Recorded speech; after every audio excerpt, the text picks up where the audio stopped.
बिस्मिल्लाहिर्रहमानिर्रहीम। Top story के साथ आपका मेज़बान अल्ताफ बयानी हाजिर है। और नाज़रीन, इतनी स्टोरियां इस हफ्ते में जन्म ले चुकी हैं। टॉप स्टोरीज का अगर मैं जिक्र करूं तो किस पे बात की जाए और किस पे बात ना की जाए, ये तखसीस करना ही एक बहुत बड़ा किसी भी एंकर के लिए मसला होता है। आज भी हम मुख्तलिफ मौज़ूआत, सिलेक्टेड मौज़ूआत पर गो थ्रू करते हुए निकलेंगे जो इस हफ्ते में हमारे सामने रूनुमा हुई हैं वतन अजीज़ में। और बदकिस्मती से मैं आगाज़ तुर्की में होने वाले आने वाले इस तुर्की और शाम में होने वाले इस जलजले की तरफ करूंगा जहां हज़ारों लोग लुक़मा अजल बने, शहीद हुए यकीनी तौर पर। और ये हम सब के लिए लम्हा फ़िक्रिया है कि अब हमें भी अपने अपने अमाल के ज़रिए ये साबित करना होगा कि आने वाले दिनों में किसी भी आफत, सैलाब से हम गुज़िश्ता साल में ही गुज़रे हैं। और जिस अंदाज से पाकिस्तान के लोगों ने, हमारे देहातों के ख़ास तौर पे लोगों ने, इंटीरियर सिंध और बलूचिस्तान के लोगों ने इस आफत का मुकाबला किया है और पूरी कौम ने यकजान होकर जिस अंदाज से उनकी मदद की है, ये सानहात आजमाइश भी होते हैं अल्लाह ताला की तरफ से और ख़ुद अवाम के लिए और वहाँ रहने वालों के लिए भी बड़े आजमाइश का ज़रिया होते हैं कि हम किस अंदाज से आगे बढ़कर जो है ना इन दुखी लोगों का साथ देते हैं। तुर्की के ज़लज़ले के कई जो है दिल खराश मनाजिर आपके और मेरे सामने रहे और बड़ी बड़ी बिल्डिंग्स जो हैं वो ज़मीन बोस हुई और बेशुमार लोग उसके नीचे मलबे तले दब गए। और ख़ुशकिस्मती से कई ऐसे हमने वाक़यात देखे कि अल्लाह ताला ने जिसे अल्लाह रखे उसे कौन चखे, इसकी मिसाल साबित होते हुए कई बच्चे और बड़े जो है इस मलबे में से जिंदा कई घंटों के बाद निकलते हुए हमें नज़र भी आए। तो बहरहाल तुर्की और सीरिया, शाम के इस ज़लज़ले में तमाम ही जाम शहादत नोश करने वाले बच्चे, बूढ़े, जवान, ख़वातीन व हज़रात के लिए हम दुआ गो हैं कि अल्लाह पाक उन्हें अपने जवार रहमत में जगह अता फरमाए और इनके दीगर अवाम उस मुल्क के लिए भी हम दुआ गो हैं कि वो बाहिफाजत रहें और इसी तंदुही के साथ अपने लोगों की खिदमत करते रहें। और हमें भी ये हौसला और हिम्मत हो कि हम उन हमारे दुखी भाइयों की, तुर्की और सीरिया के दुखी भाई बहनों की मदद कर सकें और जिस अंदाज से भी हो सके उनकी मॉरल सपोर्ट ही कम से कम बन जाना हमारा आज का हमारा ये फ़र्ज़ होना चाहिए। अब इसके बाद आज के पहले मौजू की तरफ मैं आने की कोशिश करूंगा और नो डाउट इस मौजू पर आने से पहले कुछ सोचना पड़ता है। बड़ा चर्चा है आजकल। जावेद चौधरी साहब मुमताज़ कॉलम निगार हैं, मुमताज़ टीवी एंकर हैं और एक बड़े न्यूज़ चैनल से वाबस्ता हैं। इनको साबिक सरबराह पाक फ़ौज जनरल बाजवा साहब ने एक इंटरव्यू दिया है। मुबैना इंटरव्यू कहा जाए या ऐसे, क्योंकि अब तक इसके बारे में मैं इस तरफ भी आना चाहूँगा कि जिस अंदाज से फिर इसके बारे में कुछ तरदीदें सामने आई हैं, इस पर भी मैं पहले बात में आऊँगा। तो बहरहाल जावेद चौधरी साहब का ये क्लेम है कि ये मोहतरम जनरल बाजवा साहब का इंटरव्यू है जो इन्होंने शाया किया है अखबार में अपने कॉलम में। और उसमें कई ऐसे सवालात जो जावेद चौधरी साहब की तरफ से आए और जिनके जवाबात जनरल बाजवा साहब की तरफ से आए, साबिक जनरल बाजवा साहब की तरफ से। और साबिक आर्मी चीफ ने इस पर कई पहलुओं से रोशनी डालने की कोशिश की है।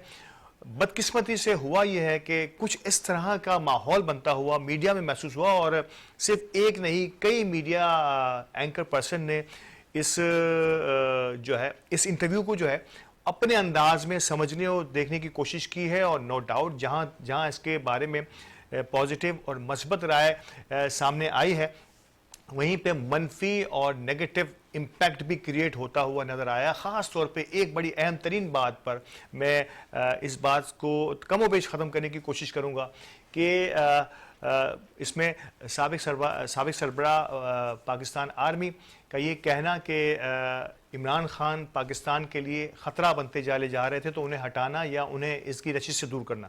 मैं फिर कहूँगा उन्होंने ये कहा या नहीं कहा, ये बात की बात है। इंटरव्यू में ये लिखा है कि उस कॉलम में ये लिखा है कुछ इसी अंदाज से कि उन्हें हटाना या उनका जाना बहुत ज़रूरी ठहर गया था। तो ये नफ़ी है उस बात की जो बाजवा साहब अपने इससे पहले इंटरव्यू में कहते रहे हैं कि सियासत से हमारा कोई ताल्लुक़ नहीं है। और कमोबेश एक ख़ास टाइम फ्रेम, ख़ास महीना भी बताया उन्होंने कि तब से लेके अब तक हमारा सियासत में कोई ताल्लुक़ नहीं है। लेकिन ये ताल्लुक़ साबित करना इस इंटरव्यू से क्या ये मौजू तरीन था या नहीं था। आप और जितने भी जी शो लोग हैं वो इस पे देखेंगे, लेकिन इसकी तरदीद भी आई है मंसूर अली खान के इंटरव्यू में। उन्होंने खुद फरमाया, एक तो मुझे थोड़ा सा एतराज़ है कि जैसे मैं आपके सामने बात कर रहा हूँ, अगर किसी ने अवाम तक अपनी राय पहुँचानी है, सही या गलत, इसका फैसला तो अवाम ने करना है। लेकिन अगर किसी को अवाम तक अपनी राय पहुंचानी है तो वो खुद अपने हाथों से ऑथेंटिक तरीके से या तो लिख के दे, या फिर टीवी पर, मीडिया पर, सोशल मीडिया पर बहुत सारे ऐसी जगह हैं जहां पर ये बात कही जा सकती है और आपकी राय जो है वो आवाम तक बआसानी पहुंचाई जा सकती है। तो ये कन्फ्यूजन के इन्होंने कहा या नहीं कहा, इन्होंने ये कहा था या नहीं कहा था, ये कन्फ्यूजन बिल्कुल दूर हो जाती है। लेकिन बहरहाल ये कन्फ्यूजन से ही भरा हुआ हमारा मुल्क है, हमारी खबरें हैं, हमारे चैनल्स हैं जिनका काम ही कन्फ्यूजन्स क्रिएट करना है। तो ये कन्फ्यूजन एक और क्रिएट हो गई कि मंसूर अली खान साहब ने अपने एक टीवी प्रोग्राम में ये कहा कि इन्हें जो है फिर बताया गया है कि जो जावेद चौधरी साहब के कॉलम में छपा है वो मनोअन वो नहीं है जो कहा गया था, कुछ और कहा गया, इसे किसी और तरह से इंटरप्रेट किया गया और कुछ और तरह से समझा गया और फिर किसी और तरह से लिखा गया, जिसके बायस बहुत सारे लोग गुमराह हुए। ये इस किस्म की कुछ बात वहाँ सामने आई है। तो ये एक और हमारे लिए फिर कन्फ्यूजन दर कन्फ्यूजन कि अब हम किस बात को सही और किस बात को गलत साबित करें। वी होप सो कि आगे आने वाले दिनों में वो तमाम अहबाब जो मज़ीद तसहीह करना चाहते हैं, मज़ीद तरदीद करना चाहते हैं,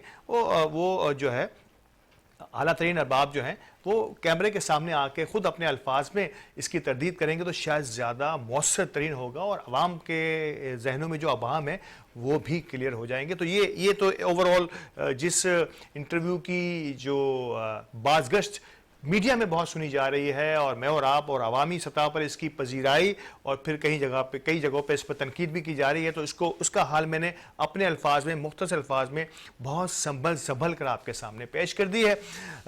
दूसरा अहम तरीन और मौजू तरीन आज का मौजू या टॉपिक जिस पर मुझे आपसे बात करनी थी, और वो है सुप्रीम कोर्ट का फैसला।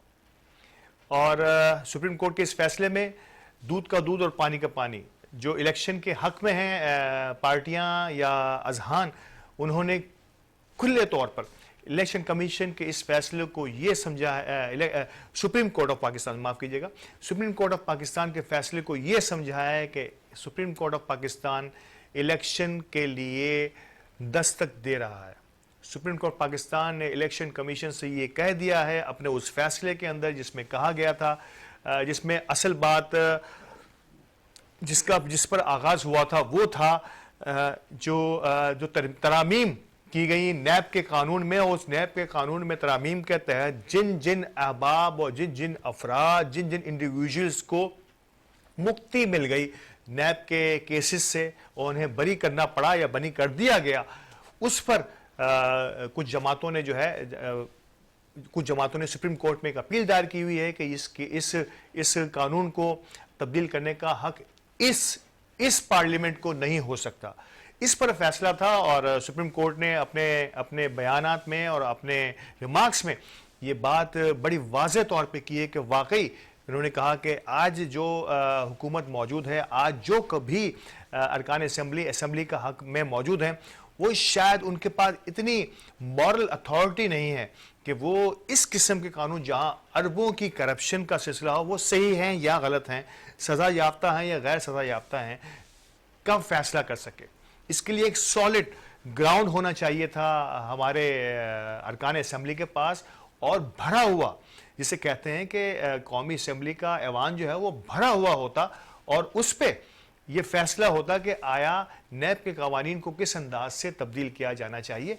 ऐसा कैसे हो सकता है कि एक बहुत बड़ी पार्टी जो माजी में हुकूमत में भी रही हो, जिसके ज़ेरे साया ये नैब की सारी कार्रवाइयाँ चल भी रही हों, और ख़ुद उस पार्टी का ये कहना है कि ये कार्रवाइयाँ जो है, ये केसेस जो हैं, ये हमारे नहीं हैं। पीटीआई का ये कहना है कि ये केसेस हमारी तरफ से नहीं है, इसके 80% केसेस तो पुराने चले आ रहे हैं, हम तो सिर्फ इसे परस्यू कर रहे हैं, हमने ये डब्बा खोला है, हमने ये दरवाज़ा खोला है कि इस पर कोई फैसला आ सके, यस या नो, जो भी अदालत इस पर फैसला करेगी, तो जो भी फैसले आए वो आपके और हमारे सामने आए। अरबों की करप्शन साबित होती हुई नज़र भी आई और इसके बाद उस पर सजाएं भी हुई हैं। लेकिन कानून के तहत ये बड़ा अलमिया हमारे सिस्टम का कि जब आप एक कानून के ज़रिए बचने की उम्मीद कम रहे तो आप उस कानून को ही बदल दें। इससे बड़ा जुल्म किसी मुल्क पर क्या हो सकता है कि कानून ही बदल दो तो सज़ा भी खुद ब खुद ख़त्म हो जाती है। और ये हमारी अशराफिया, जिसे हमारे जहांगीर सैयद साहब जो है वो बदमाशिया कहते हैं, ये है हमारा कानून कि जब एक कानून की गिरफ्त में आ सकते हो तो उस कानून को ही बदल डालो तो उस गिरफ्त से छूट जाओगे। कहते हैं ना कि रिश्वत लेते हुए पकड़े गए हो तो रिश्वत दे के छूट जाओ। ये है हमारा सिस्टम, ये है हमारा अलमिया कि जब भी हम बात करते हैं तो हम सिस्टम से निकलने की बात करते हैं और हमारा कानून और या हमारा निज़ाम इंसाफ कहते हैं। ये मैं अपनी बात नहीं कर रहा, मैंने और आपने कई जगहों पे पढ़े हुए देखा है कि कोई दरिंदा तो वो मकड़ी के उस जाली की तरह है जिस पर अगर कोई पावरफुल शख्स चाहे तो तोड़ता हुआ निकल जाए, लेकिन छोटी सी मकड़ी जो है उस जाले में हमेशा से फंसती है। तो ये कानून जो है इसके लिए मुझे और आपको, हम सबको मिलकर मेहनत करनी होगी कि वहाँ छोटे से छोटा और बड़े से बड़ा जब गिरफ्त में आए तो जब तक कि कोई प्रॉपर एविडेंस अपने आप को इससे मुक्ति ना करा ले कवानीन के तहत, वो उससे भाग नहीं सकेगा और न भागना चाहिए। तो ये तो एक फैसला जो सुप्रीम कोर्ट का, जिसका मैं जिक्र कर रहा था कि जिस अंदाज से इसको परस्यू किया जा रहा है और जिस अंदाज से इससे मुख्तलिफ पार्टियां देख रही हैं तो लग ऐसे रहा है कि अब इलेक्शन की तरफ जाएंगे। लेकिन इस पर एक और मोहर सुबत की है लाहौर हाईकोर्ट के फैसले ने। लाहौर हाईकोर्ट के फैसले ने गवर्नर्स और इलेक्शन कमीशन की तमाम ही गुजारिशात को रद्द कर दिया। कहना यह था गवर्नर्स का कि हालात और वाक़यात और जो हालिया फसादात की और टेररिज्म की जो लहर आई है इस पर और दीगर तमाम जो अवामिल दरमियान में रखे गए हैं उन सब की वजह से इलेक्शन नहीं हो पाएगा। यह कहना था गवर्नर्स का और इलेक्शन कमीशन ने यकीनी तौर पर इस पर अपनी राय दी है। लेकिन लाहौर हाई कोर्ट के फैसले ने इन सब को तमाम बातों को कमोपेश रद्द करते हुए ये फैसला दिया है कि इलेक्शन 90 रोज़ के अंदर ही होंगे। और जब अगर 90 रोज़ में इलेक्शन का फैसला हो गया है तो ये कमोपेश अप्रैल का पहला या दूसरा हफ्ता हो सकता है जहां रमज़ानुल मुबारक होगी। ये जहन में रखिएगा कि अब इलेक्शन जो है पंजाब और KPK में कमोबेश रमज़ान में आसपास होंगे और अब एक हफ्ते का फ़र्क है पंजाब असम्बली और KPK असम्बली के टूटने में। तो ये इलेक्शन भी एक हफ्ते के फ़र्क से होगा या एक ही दिन रखा जाएगा, ये फैसला इलेक्शन कमीशन को करना होगा अपनी आसानी से। लेकिन बहरहाल अब लाहौर हाईकोर्ट का ये फैसला आ गया है कि 90 दिन में इन दोनों सूबों में इलेक्शन होना चाहिए।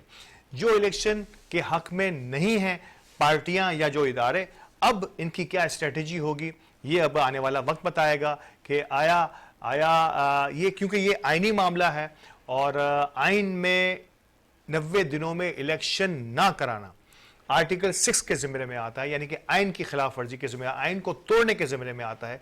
तो आया अब अगला स्टेप उन कुव्वतों का क्या होगा जो इलेक्शन के हक में नहीं है फौरी तौर पर किसी भी वजह से। तो अब आया सुप्रीम कोर्ट की तरफ जाएंगी, सुप्रीम कोर्ट का फैसला। लेकिन नाक़दीन का और तमाम ही TV एंकर्स का जो इस वक्त इस पूरे माहौल को, इस पूरे सिनेरियो को देख रहे हैं, उनका कहना यह है कि लग ऐसे रहा है कि सुप्रीम कोर्ट का फैसला भी जो है जाना फजूल होगा, क्योंकि सुप्रीम कोर्ट का फैसला भी जो है कमोबेश हाई कोर्ट के फैसले जैसा ही होगा, क्योंकि ये एक आइनी मसला है और आइन में रहते हुए आइन की बाज़दारी करते हुए जिसका हल्फ उठाता है हर पाकिस्तानी शहरी और ख़ास तौर पे गवर्नर्स और दीगर हमारे इलेक्शन कमीशन के अफसरान, तो आइन की पाबंदी इन पर लाजिम है और आइन की खिलाफ वर्जी यकीनी तौर पर इन्हें किस स्टेज पर लेके जाएगी। तो सुप्रीम कोर्ट का और इसके बाद हाई कोर्ट के इस फैसलों ने कम इलेक्शन के लिए थोड़ी सी राह हमवार की है। लेकिन देखते हैं कि जो इलेक्शन को में रुकावट बनने वाली कुव्वतें हैं वो किस अंदाज से आगे बढ़ती हैं। और यकीनी तौर पर अब वक्फे का वक्त हुआ जाता है। वक्फे के बाद एक नए टॉपिक के साथ आपसे बात होगी और उन मौज़ूआत पर भी बहुत ही दिलचस्प गुफ्तगू आज के इस मौजूद प्रोग्राम में होने वाली है। हमारे साथ रहिएगा।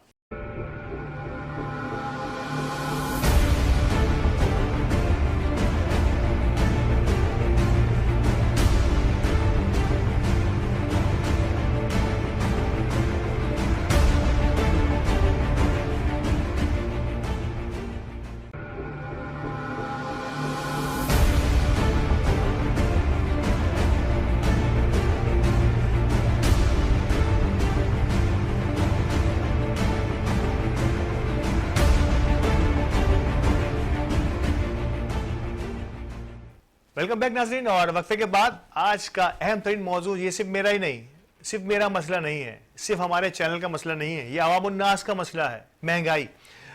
IMF से पैसे आएंगे, अरबों डॉलर आएंगे, न जाने कितने अरबों आ गए, मजीद अरबों आएंगे, लेकिन इसका असर अवाम की ज़िंदगी पर क्या पड़ने वाला है, ये मुझे और आपको सोचना होगा, क्योंकि ये अब हमें ही सोचना है। जिनका सोचने का काम था, उनके सोचने की बुद्धि अब हो गई है ख़त्म। वो अब सोचने की पोजीशन से आगे निकल गए, उन्हें कुछ नज़र नहीं आ रहा, माँ सिवाय अपने उन चोरी के केसेस के, माँ सिवाय इलेक्शन के डिले के, माँ सिवाय अवाम को मजीद महंगाई के दलदल में फंसाने के। इसके अलावा उन्हें कुछ और समझ नहीं आ रहा। मुझे और आपको ही अब सोचना होगा कि क्या IMF की किस्तें इतनी अहम है हमारे लिए कि हमारे यहाँ से महंगाई कम हो जाएगी? क्या IMF की शरायत नहीं होती?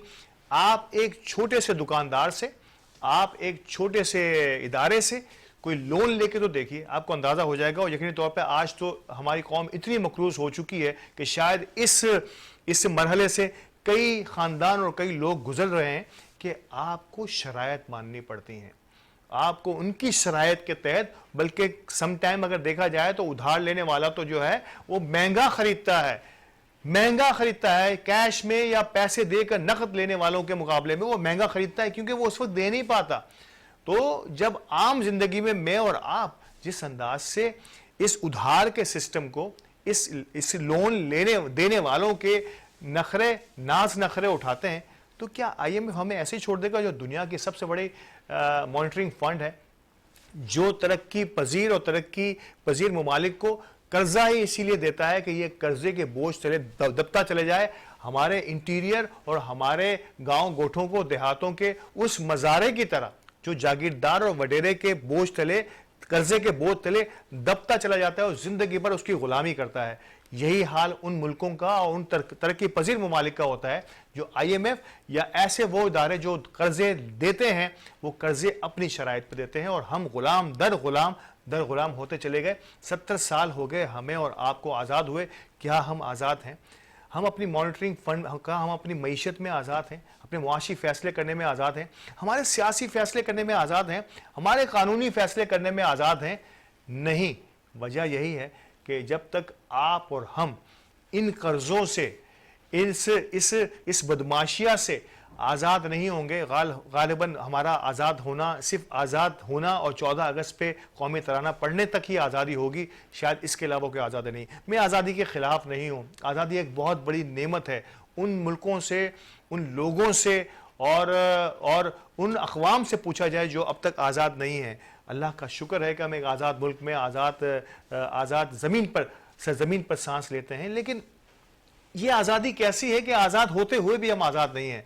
तो इस आज़ादी को बरकरार रखने के लिए और इस आज़ादी पर मज़ीद जो है अपने आप को मजबूत रखने के लिए भी हमें कुछ कोशिशें करनी होगी। ये कोशिशें अभी ख़त्म नहीं हुई, जो 70 साल से जारी हैं, लेकिन शायद अब वो वक्त आ गया है कि हम एक सिस्टम को पाकिस्तान में इवॉल्व करने की कोशिश करें। और उसके लिए कोशिशें, सरतोड़ कोशिशें कई अतराफ से जारी हैं। वी होप सो कि आगे आने वाले दिनों में मैं और आप मिलकर भी इस आज़ादी के सिस्टम को जारी रख सके। तो बात में कर रहा था महंगाई की। कोई ऐसी चीज़ नहीं यहाँ पर आज पाकिस्तान में, वतन अजीज़ में, कि जो हमारी दस्तरस में हो। कुछ भी हमारी दस्तरस में नहीं रहा। पेट्रोल, डीजल, बिजली, मैं और आप, और गैस, सुई गैस की अगर मैं बात करूँ मादत के साथ में, दरमियान में एक बड़ा जो है वो इस बात ने पूरे शहर को, ख़ास तौर पर अगर मैं कराची की बात करूं तो वैसे तो ये अलमिया पूरे पाकिस्तान का है, लेकिन मैं अगर कराची की बात करूं, कराची के रहने वाले की हैसियत से, तो गैस की शॉर्टेज जो है, अब जब गर्मियों के दिन भी आहिस्ता आहिस्ता सर्दियों को अपनी लपेट में लेते हुए जा रहे हैं, तब भी गैस का मामला वही है। और मैं हैरान हूँ, मैं परेशान हूँ, और शायद मुझे खौफ आ रहा है उन गर्मियों से जो फरवरी में, जिसका आगाज़ फरवरी में हो रहा है। ये गर्मियां मार्च, अप्रैल, मई में कहां तक पहुंचेंगी? और जब हमारे पास, हमारे मुल्क में ज़र मुबादला के ज़खायर जो कुछ बिलियंस तक रह गए हैं, कुछ बिलियंस तक वो भी हमारे नहीं है। कहा यह जा रहा है कि ये भी हमारे पड़ोसी ममालिक से, हमारे दोस्त ममालिक से कर्ज लिया हुआ है। तो जब हमारे पास तेल खरीदने के, खुदा ना खास्ता, मेरे मुंह में खाक, तेल खरीदने के भी पैसे ना हो। एक तो करंट सिचुएशन अजीब ही होती है। जब हुकूमत का कोई सरबराह बैठा हो या हुकूमत का कोई वजीर खजाना बैठा हो तो वो ऐसी नवीदें दे रहा होता है कि जैसे कुछ हुआ ही नहीं है ऐसा। और जब हम किसी अपोजिशन को सुन रहे होते हैं तो पैर हिल जाते हैं। लेकिन ग्राउंड रियलिटी मुझे और आपको पता है कि मैं और आप सब परेशान हैं। हमारा कोई पुरसाने हाल नहीं है। तो बात में कर रहा था कि जब मार्च अप्रैल मई की गर्मियां आएंगी और हुकूमत के पास तेल खरीदने के पैसे नहीं होंगे, सुना यह जा रहा है कि 8-8, 10-10, 12-12 घंटे की लोड शेडिंग मुतवक्के है इस बार। और आपके बिल के प्राइस जो IMF की शराइत के बावजूद, शराइत की वजह से जो है वो बिल्स आपके उतने ही रहेंगे, यानी कि आपके बिल्स पे कोई फर्क नहीं करने पड़ने वाला। आपका बिजली का बिल उतना ही आएगा, लेकिन आपकी बिजली आपके घर में शायद उस एतबार से नहीं आ पाएगी। तो क्या करेंगे आप, क्या करेंगे? यकीनी तौर पर कोई हल नहीं होगा हमारे पास इस सारे मामले को देखने के लिए। बिजली को छोड़िए, अब आइए पेट्रोल की जानिब। पेट्रोल 250 रुपए का लीटर अब भी है और हुकूमत की कोशिश थी कि जो पहले 10 रुपए का डिफरेंस था, ये मैंने और आपने रिसेंटली मिफ्ता इस्माइल साहब को भी सुना, जो आजकल बहुत इन हैं और उनकी अपनी ही पार्टी के वजीर ख़जाना डार साहब पर जो हमले हैं, ये मैं और आप सुन रहे हैं कि डार साहब मईशत दान नहीं है। वो एक आम से चार्टर अकाउंटेंट हैं। हिसाब किताब रखना एक अलग बात होती है, और मईशत पर अपनी राय देना और मईशत को संभालना, खास तौर पे लूली लंगड़ी मईशत, पाकिस्तान की मईशत जो है वो लूली लंगड़ी मईशत कहलाती है। यहाँ बैक हैंड पर पैसा कुछ नहीं होता हमारे पास, हमें सिर्फ बोरो करना पड़ता है, हमें सिर्फ कर्ज लेना पड़ता है, फिर उसको आने वाली पाकिस्तान की अपनी आमदनी को उस कर्ज के साथ मिलाकर मुल्क चलाना पड़ता है। जो हाल आपका और हमारे घरों का होता है कि पूरे बजट के साथ कि कहां से क्या आने वाला है और क्या क्या अखराजात हैं, बड़े मेंटेन करके एक बारीक से पुले सरात पर गुजरना पड़ता है हमारी फैमिलीज को। हमारा मुल्क भी बैन उसी तरह से गुजर रहा है, लेकिन हमारे अलल्ले तलल्ले कम नहीं हो रहे। 74 वज़राए ममलिकत, वज़राए वफाकी वज़रा और इनके मुआवनीन खुसूसी थे, जो अब बढ़ के 86 हो गए हैं, 86। और ये पाकिस्तान की तारीख की सबसे बड़ी काबीना है मोहतरम शहबाज शरीफ साहब की, वज़ीर आज़म शहबाज शरीफ साहब की 86 अरकान पर मुश्तमिल है। कैसे चलेगा मुल्क? जहां हम किफ़ायत शुआरी की बात करें, कहाँ हम आवाम को पेट पे पत्थर बांधने की बात करें, लेकिन जहां अगर हुकूमत की अपनी शाह खर्चियाँ देखें तो हमारी तो आंखें फटी की फटी रह जाती हैं। हम हैरान होते हैं कि क्या इनको ये इदराक नहीं है, कमोबेश 86 अरकान अगर काबीना में होंगे तो अब रह कौन गया है? कुछ ही लोग रह गए हैं, लेकिन ये मजबूरी है, ये सियासी मजबूरी है। मैंने प्रोग्राम के पहले हिस्से में बताया कि अब इलेक्शन के दौर का आगाज होने जा रहा है। कुछ ऐसे सिग्नल्स मिले हैं कि अब इलेक्शन होने नागुज़ीर हो गए हैं, और जो सूबाई इलेक्शंस हैं, बाई इलेक्शंस जिसे हम कहेंगे KPK में, पंजाब में, ये तो बाकायदा बता दिया गया है, ये तो हाई कोर्ट की जानिब से वर्डिक्ट दे दिया गया है, फैसला दे दिया गया है कि ये 90 दिन में होने हैं। तो इन 90 दिनों में अपनी सियासी साख को बरकरार रखने के लिए यकीनी तौर पर सियासी जमातें मैदान अमल में आएंगी, और इसका आसान तरीन तरीका हुकूमतों के पास ये होता है कि कुछ वज़रा को अपने साथ रखा जाए, उनको वजारत का कलमदान दे दिया जाए, मुआवने खुसूसी बना दिया जाए, ताकि इनकी जो हमदर्दियाँ हैं वो हमारे साथ ही रहें। हमदर्दियाँ तो रह जाती हैं, मुल्क रहेगा तो हमदर्दियाँ रहेंगी। जब मुल्क ही नहीं रहेगा तो हम हमदर्दियाँ समेट कर क्या करेंगे? तो इस पर गौर करना बेइंतहा ज़रूरी होगा, और हुकूमतें किस तरह से अब आगे चलेंगी, मुल्क किस डगर पे जाएगा, और आज हमारा मुल्क जहां खड़ा है, क्या इससे हम इसी अंदाज से आगे बढ़ते रहेंगे या हमारी सोच इससे बड़ी होगी? हम अपनी पार्टी बाजी से निकलकर मुल्क का सोचने की कोशिश करेंगे, और मुल्क को सोचने की कोशिश करते हुए मुआशी पॉलिसियाँ जो हैं वो अवाम और मुल्क के लिए बनाई जाएंगी, ना कि वो कवानीन जो हम अपनी ज़ात के लिए बनाने की कोशिश करेंगे। यकीनी तौर पर प्रोग्राम के इस हिस्से में यही बात मुझे आपसे करनी थी, और प्रोग्राम के अगले हिस्से में हम कोशिश करेंगे कि कराची के बल्दियाती सेटअप और इस पर जमात इस्लामी के एहतजाजी सियासत और पाकिस्तान तहरीक इंसाफ और पाकिस्तान पीपल्स पार्टी का पॉइंट ऑफ व्यू मालूम करें हमारे किसी मेहमान से। तो प्रोग्राम के अगले हिस्से में मुलाकात करते हैं अगेन, मिलते हैं ब्रेक के बाद।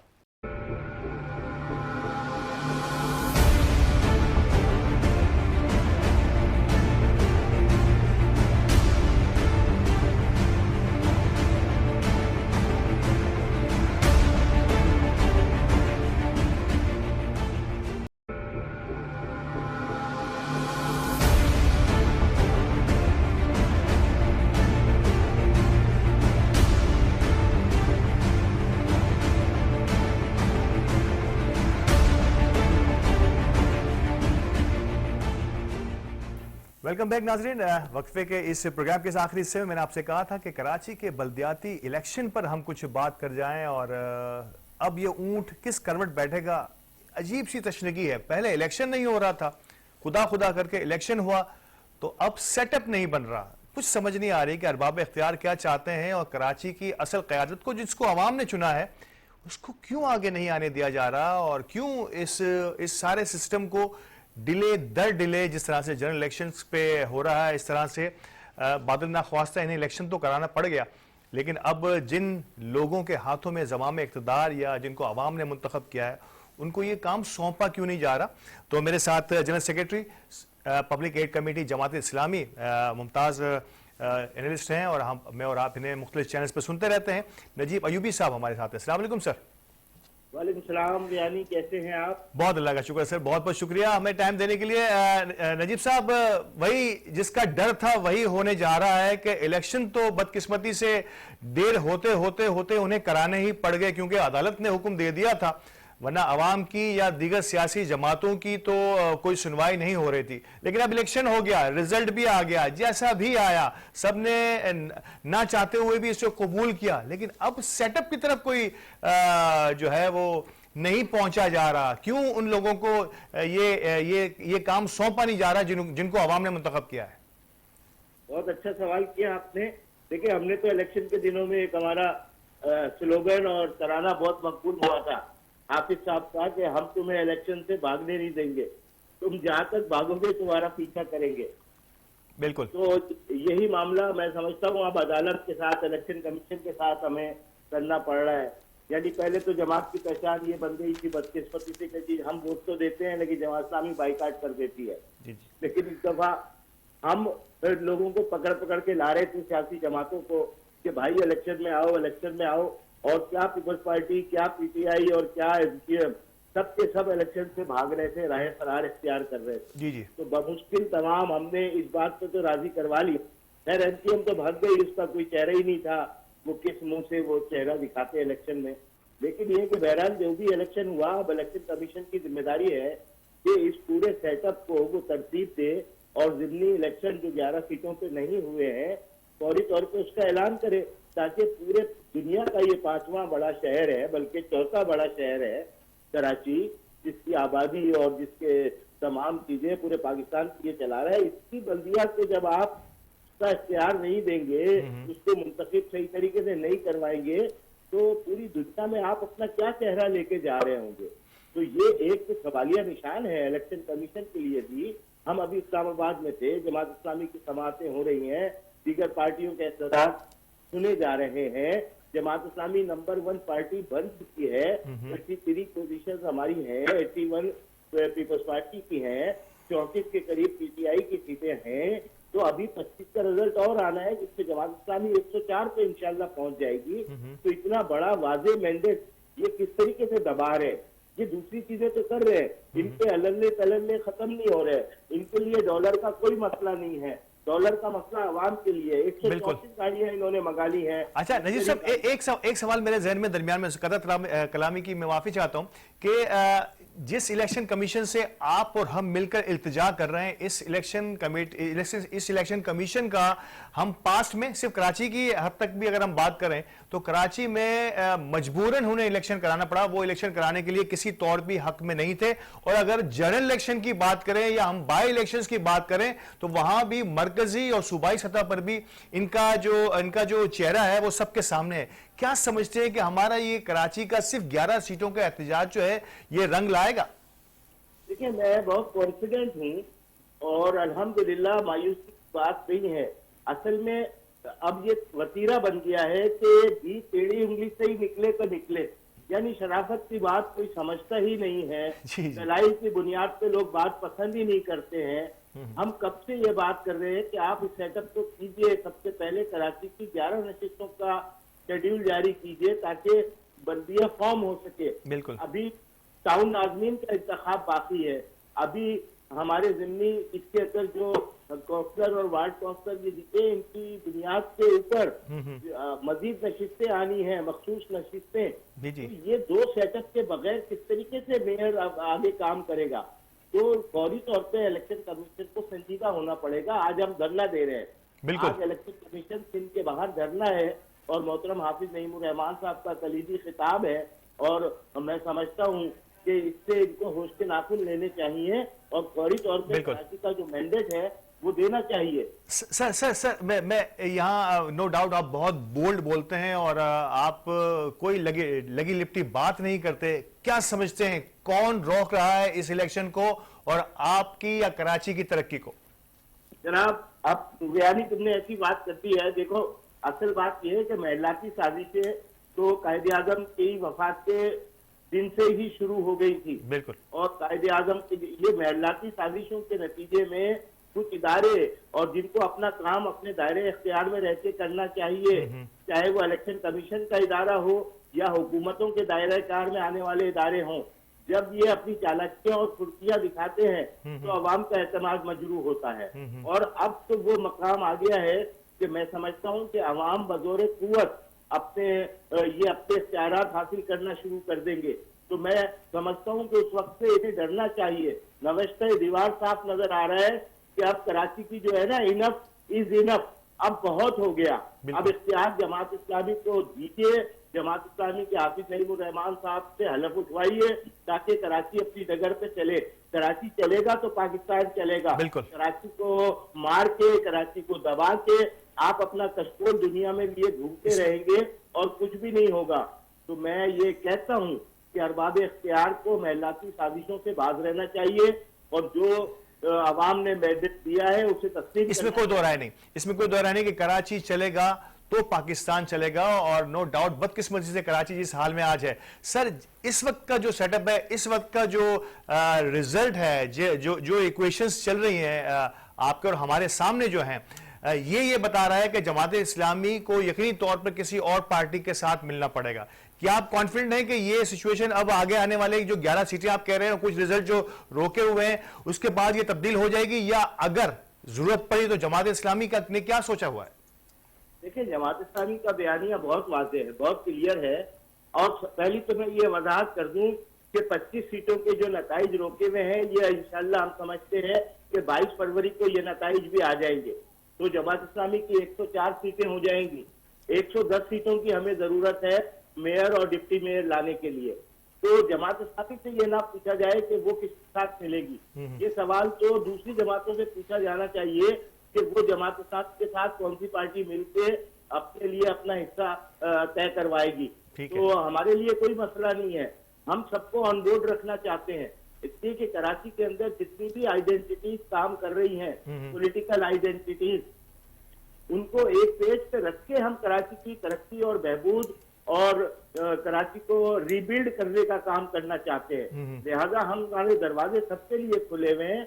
सवाल तो ये दूसरी पार्टियों से बनता है कि वो अब इसमें अपना क्या हिस्सा लेना चाहते हैं। अच्छा, इसमें से दो किस्म की राय है। जो अवामी राय की अगर मैं बात करूं और जो हमने मुख्तलिफ लोगों से सर्वे किया, इसमें यह पता चला कि जमात इस्लामी थोड़ी सी कंफ्यूज्ड है। क्या उस कंफ्यूजन को क्लियर करेंगे कि अगर वो पाकिस्तान पीपल्स पार्टी से इल्हाक करती है तो पीपल्स पार्टी के खिलाफ ही आज का एहतजाज भी कमो पेश है, वो सिंध गवर्नमेंट के खिलाफ ही है। गो कि ये इलेक्शन कमीशन के दफ्तर के बाहर होने जा रहा है, लेकिन दर पर्दा जो है जिन लोगों ने इन तमाम अवामिल को, इन तमाम प्रोसेस के अंदर रुकावटें डाली हैं, उनका ताल्लुक किसी न किसी तरह से उस जगह पे जाके मिलता है, नंबर 1। दूसरा, पीटीआई जो है वो अगर उसके साथ इल्हाक कहने का ये है कि ये नहीं मिलता, तो शायद एक नजरियाती तौर पर जमात इस्लामी को थोड़ा सा जो है कंफ्यूज होगा। और मुझे ऐसा लगता है कि कराची के लोग ये समझते हैं, जो मैंने अपने सर्वे की बात कर रहा हूं, आप उस पर ज्यादा बेहतर रोशनी डाल सकेंगे, तो जमात इस्लामी थोड़ी सी कंफ्यूजिंग पोजीशन में तो नहीं?